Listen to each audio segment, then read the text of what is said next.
There's been a saying that's been going through my head quite frequently this past week. I choose to allow myself to mourn and then rebuild.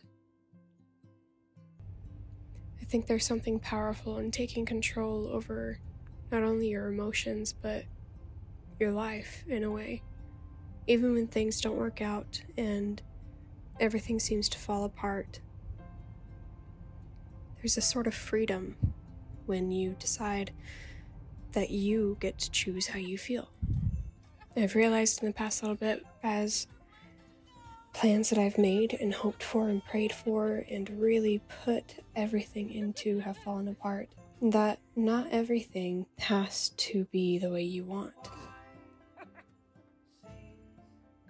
Yes, it would be nice if everything that we wished for just worked out, but that's not the way that life works.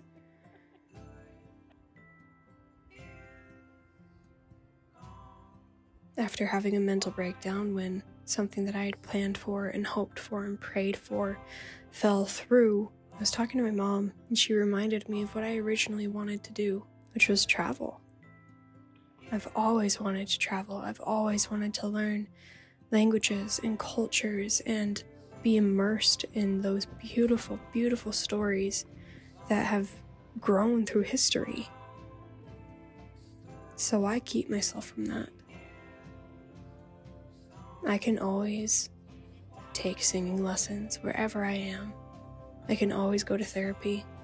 I can always learn a new dance move or write a different story.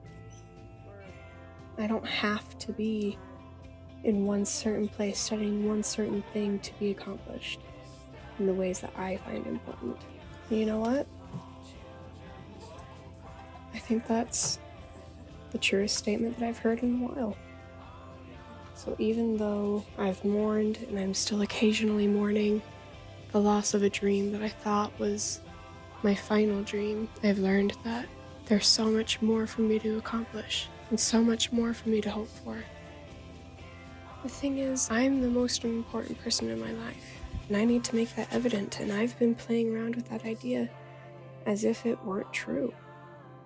And I think that's one thing that's really affecting the way that I live, is when I forget that I'm important, that I'm necessary for my story to progress. And if I'm not present, and if I'm not willing to learn from the mistakes that I make and from the experiences that I have, then my life isn't progressing. I've chosen me. I choose me in my story.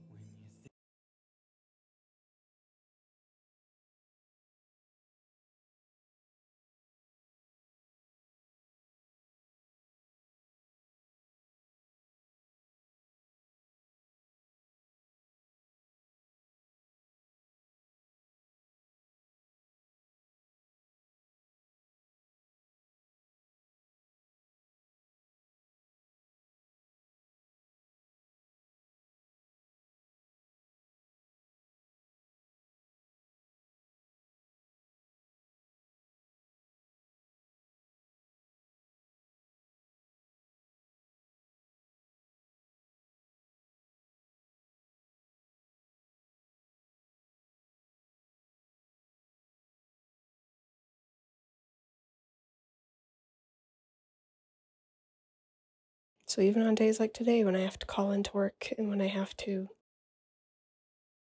kind of decide who I'm going to take care of, others or myself,